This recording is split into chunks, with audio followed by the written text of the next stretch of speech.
All right, so today we are going to be doing a deep dive into something I think everybody listening can relate to, and that's appreciation in the workplace. So, not just like saying thanks, but really making sure employees feel valued. And to help us go deep today, we're going to be using this book called The Five Languages of Appreciation in the Workplace.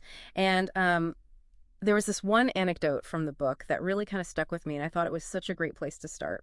It was about a guy who worked for 20 years, 2 whole decades at a company, and never received any kind of appreciation for his work. Oh, wow. Yeah, and the authors were talking about how that can really impact some. I mean, can you imagine working somewhere for 20 years and just never once being told that your work is appreciated or that they're happy to have you? Yeah, I mean, that just seems crazy to me. Like, you would think that in 20 years, at least once, somebody would say something. Right, exactly. Like, good job, or, thanks for doing that. Yeah. But I guess it happens more often than we realize. Yeah, and I think, it probably contributes to a lot of the major problems that companies face, right? Oh, absolutely. yeah. Appreciation goes way deeper than just surface level happiness. We're talking about employee engagement, Right. feeling valued and connected to your work. And I think it's huge for businesses to understand. So it's not just like people are going to be a little bummed out if they don't get appreciated. There are real consequences to the business, right? Totally. You know how when you get a raise, it's this huge rush, but then it kind of fades away? Well, research has shown that salary only accounts for like 2% of overall job satisfaction. Or just 2%. Yeah, it's more about those non-monetary things. Mm-hmm. Things like genuine praise, feeling like your manager actually sees you, and the effort that you're putting in, being given real responsibility, things like that. That makes a lot of sense, but it's definitely easier said than done right. Especially in a fast-paced work environment, it can be easy to let appreciation slip through the cracks. So I guess the question is, how do we actually do appreciation well? Is that where these 5 languages come in? Yeah, that's exactly it. The 5 languages of appreciation are basically 5 different ways to express appreciation. Okay. So not just how to receive it, but how to give it. Interesting. So how do we speak the right language? Like, where do we even begin? Well, the book breaks down these 5 languages in detail, and the first one is words of affirmation. Okay, so just saying nice things. Well, kind of, but it's a little more nuanced than that. Okay. It's about being specific and genuine with your praise. Okay, so not just like good job or something like that. Right, exactly. Like, instead of just saying, good job on that presentation, you could say something like, I was really impressed with how you handled those tough questions from the client. Or, your attention to detail on this project has been fantastic. It hasn't gone unnoticed. I like that. Things like that. So it's about going beyond just like the generic and really showing that you're paying attention. But what about people who like really hate being praised publicly? Is there a way to do this words of affirmation thing without making people want to like crawl under a rock? Totally. And the book actually addresses that. They talk about this tool called the MBA inventory, which stands for Motivating by Appreciation. And it's designed to help you understand how different people prefer to be recognized.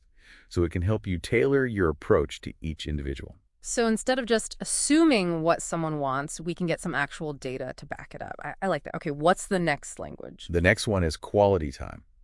Okay, so like just spending time with people. Well, yeah, again, it's a little more than that. It's Yeah. about giving someone your undivided attention, really being present with them. Okay. So it could be like grabbing coffee with a teammate, or attending an event together, or even just having a quick check-in meeting with no agenda just to see how they're doing. Now that you mention it, we have a pretty big age range on my team, and I'm wondering, do different generations kind of view appreciation differently? They absolutely do. Like, for example, younger employees might be more motivated by things like extra time off or opportunities for professional development, while older employees might appreciate more traditional forms of recognition. That's interesting. So it's really about tailoring your approach to the individual. Okay, what's the third language? The third language is acts of service. Okay, and that one is all about actions, right? Exactly. It's about showing appreciation by actually doing something helpful for someone. Okay, can you give me an example? Sure. So let's say you have a teammate who's drowning in paperwork. Instead of just saying, let me know if you need help, you could offer to help them file or organize or even just grab them a coffee so they can power through it. Yeah, that's great. It shows you're not just paying lip service to being helpful. You're actually willing to roll up your sleeves and do something. Okay, what's next? The next one is tangible gifts. Okay, so just buying people stuff. Well, it's not just about buying any random gift. It's about giving a gift that shows, and to appreciate the person. So, for example, if you know a team member loves coffee, you could get them a gift card to their favorite coffee shop. Okay. Or if you know they're really into a certain hobby, you could get them a book or something related to that. So personalization is key. Exactly. Okay, we've got one more language left, right? What is it? The last one is physical touch. Okay, so Yeah. that one's got to be tricky in a workplace setting, right? Yeah, definitely. Yeah. This one is a little bit more complicated, and you have to be very careful and aware of boundaries. Yeah, I can imagine. The book talks about how appropriateness really depends on the company culture and the individual relationships involved. Right, of course. Like a high five for a big win might be okay in some settings, but you really have to read the room. Right, it's all about being sensitive and respectful. This has been so insightful already. But before we move on, I'm wondering if there are any common pitfalls when it comes to expressing appreciation, things that we should try to avoid. Oh, for sure. There are a few things that can kind of backfire. Okay. One of the biggest ones is being generic. Like, imagine getting a gift card that has no thought behind it. Just something generic that anyone could use. It's kind of the same with appreciation. Saying things like, good job or thanks without any specifics can feel really empty and impersonal. Right, it's like you didn't even notice what they did, let alone why it mattered. Exactly. Okay, so we're striking generic from our vocabulary. What else should we watch out for? Another big one is being insincere. Like giving a compliment just to get something in return. Right. People can usually tell when you're not being genuine, and it can actually do more harm than good. Ouch, yeah, I bet that would backfire. So authenticity is key. It's better to say nothing than to force it. What other pitfalls are there? All right, so how do we actually put these 5 languages into practice in a way that feels genuine and not awkward? Yeah, that's the key, isn't it? So let's start with words of affirmation. We touched on this a bit earlier, but it's really about being specific and tying your praise to something tangible. Okay, so instead of just saying, like, great job on that presentation, I might say something like, I was really impressed with how you anticipated that tough question from the client and had a thoughtful answer ready. It really showed you'd done your homework. Exactly. You're highlighting a specific moment and demonstrating that you were paying attention. And you're also reinforcing the behavior that you want to see more of. And it's not just about outcomes either. You can affirm someone's character too. Like imagine a teammate who's always willing to help out, even when they're super busy. You could say something like, I really admire your willingness to jump in and help even when you have a lot on your plate. It sets such a positive tone for the whole team. Oh, I like that. So those small specific moments can really make a big difference. But what about people who just really hate being praised in public? Do you just avoid affirming them altogether? Not necessarily. Remember that MBA inventory we talked about? Yeah. That can really help you figure out how someone prefers to receive feedback. So for someone who's more introverted, a private email with some specific praise might mean more to them than a shout out in a team meeting. Yeah, that makes sense. It's all about speaking their language. Okay, let's move on to quality time. Any tips on making those interactions really count? Well, the most important thing is to be present. Put your phone away, close your laptop, and really focus on the person in front of you. Active listening is key. Ask questions, make eye contact, and show that you're genuinely interested in what they have to say. Right. It's about making them feel heard, not just like another item on your to-do list. And this doesn't have to be a huge time commitment, right? Not at all. Even 15 minutes of focused conversation can make a world of difference. Think about it. Have you ever had a manager who just popped into your office for a quick chat? Not about work, but just to see how you're doing. Those small moments can be surprisingly impactful. Yeah, totally. It makes you feel like more than just a cog in the machine. Okay, let's talk about acts of service. How can we go beyond just offering empty help and actually make a real difference? Well, it's all about being proactive and specific. Instead of saying, let me know if you need anything, look for ways to anticipate their needs. For example, imagine a teammate who's struggling to get up to speed on a new software program. Instead of waiting for them to ask for help, you could say, hey, I remember hitting a few roadblocks with that software when I first started using it. Would you like me to walk you through some of the trickier features?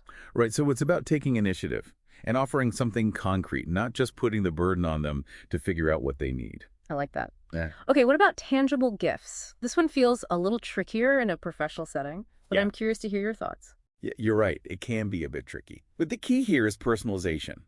It's not about giving lavish presents. It's about showing that you know and appreciate the person. So let's say a teammate just closed a huge deal. Instead of just giving them a generic congratulations card, you could get them a gift card to their favorite local bookstore if you know they love to read.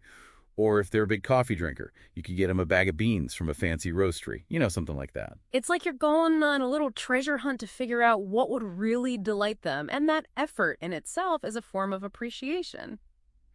Okay, we've kind of tiptoed around physical touch a bit, and I know it's a sensitive topic, but are there any situations in a workplace where it might be appropriate? It really depends on the context. And honestly, I would advise erring on the side of caution in most cases. However, if you have a close established relationship with a colleague, and you know they're comfortable with physical touch, a brief hug or a pat on the back during a particularly challenging time might be appropriate. But again, this is very nuanced, and you have to be really careful about individual boundaries and company culture. Right, it sounds like physical touch is less about everyday interactions and more about those rare moments where a gesture of physical support is really warranted and welcomed. Exactly. And even then, you need to proceed with sensitivity and clear communication.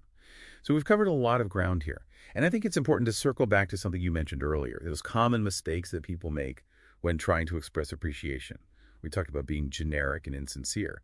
But are there any other pitfalls we should watch out for?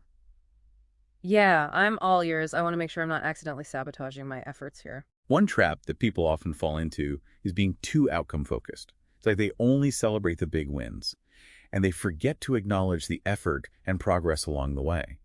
So for example, if you have a teammate who's working really hard on a complex project, don't wait until it's finished to express your appreciation. You could say something like, "I've been so impressed with your dedication to this project. Your willingness to dive into the details and problem solve has been really inspiring." Yeah, it's like you're saying, I see you and I appreciate your effort, even if the finish line is still a ways off. That's much more motivating than only recognizing the final product. What else? Another big one is inconsistency. Appreciation shouldn't be a once-a-year thing. It should be woven into the fabric of your daily interactions. Think of it like watering a plant. You just water it once and expect it to thrive. You need to nurture it regularly. So make it a habit, not a special occasion. I like that. I'm already feeling inspired to rethink how I approach appreciation at work. Anything else? Sometimes people get stuck waiting for the perfect opportunity to express appreciation. But here's the thing. There's no such thing as perfect. Don't wait for a grand gesture or a major milestone. Just look for small, everyday moments to show that you care. It could be a quick email thanking someone for their help, or a handwritten note acknowledging their positive attitude, or even just saying, "I appreciate you" in passing.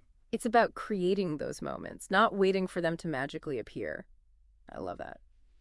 Okay, anything else we should watch out for? One final pitfall is assuming that everyone wants to be appreciated in the same way. Remember, we all have our own unique language, and what feels meaningful to one person might not resonate with another. That's why the MBA inventory is so helpful. It helps you decode those individual preferences and tailor your approach accordingly. Right. Ditch the one-size-fits-all approach and Exactly. embrace those individual differences. This is all making so much sense. But before we get too carried away, I have a question. We've talked a lot about appreciating others, but what about appreciating ourselves? Is there a place for self-appreciation in all of this? That's such a great question. And honestly, it's something we often overlook. But yes, absolutely, self-appreciation is crucial. It's not about being arrogant or anything. It's about recognizing our own strengths and efforts and accomplishments. Think about it. Would you ever speak to a friend the way you sometimes talk to yourself? That's a good point. I definitely have a tendency to be my own worst critic. Yeah. So how can we actually practice self-appreciation? Well, you can use the same 5 languages we've been talking about. Write yourself a note acknowledging a recent win. Spend some quality time doing something you love. Treat yourself to a small gift. Or just take a moment to reflect on your progress and give yourself some credit. I love that. It's like we're expanding the circle of appreciation to include ourselves. Okay, before we wrap up this part of our deep dive, I'm curious, do you have any favorite examples of how these 5 languages have played out in real-world work situations? Stories that really bring it all to life. Oh yeah, I've got tons of stories. Okay, so let's start with words of affirmation. Imagine a junior team member who's presenting their ideas in a big meeting. They might be feeling a little intimidated, with all the senior people there. And afterwards, instead of just saying "good job," their manager says something like, "Hey, Sarah, I was so impressed with how clearly you articulated your vision for this project. You presented that complex data in a way that everyone could understand, and your passion really came through. It takes guts to do that, especially in a room like this. So well done. Wow, you can just feel the impact that would have. It's so much more meaningful than a generic good job. Okay, what about quality time? Do you have a story for that one? I do. Think about remote teams. It's so easy for people to feel isolated when they're not in the office. Well, one manager I know started scheduling virtual coffee breaks with each of her remote team members, just once a week for 15 minutes. No agenda, just casual conversation. How was your weekend? What are you watching on Netflix? Anything but work. I love that. It's like a virtual water cooler. It's those little moments of connection that can really make a difference.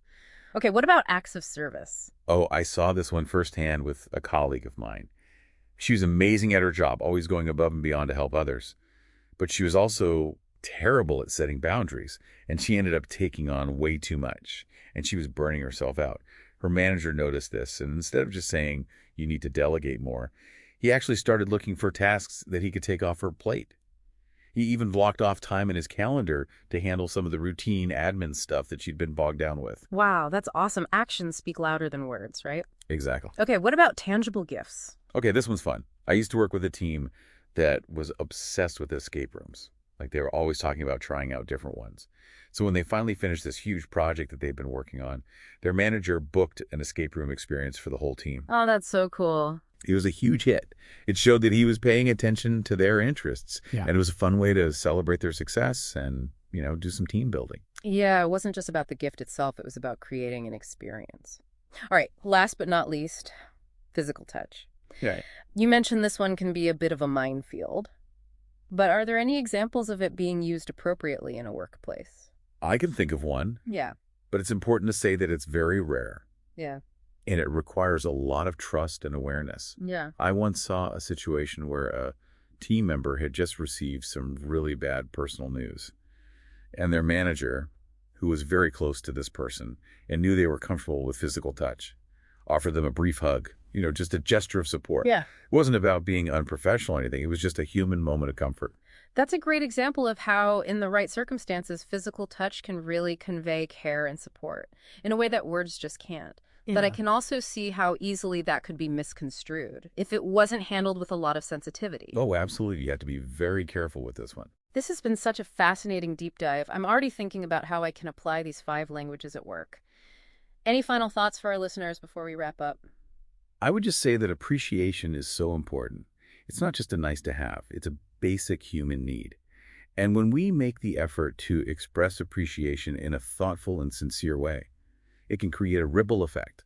It can make the workplace a more positive, engaging, and fulfilling place for everyone. That's a great point. So go out there, speak those 5 languages, and see what happens. Thanks for joining us for this deep dive into appreciation in the workplace. We hope you learned some valuable insights that you can put into practice. Until next time, remember, appreciation is a gift that keeps on giving.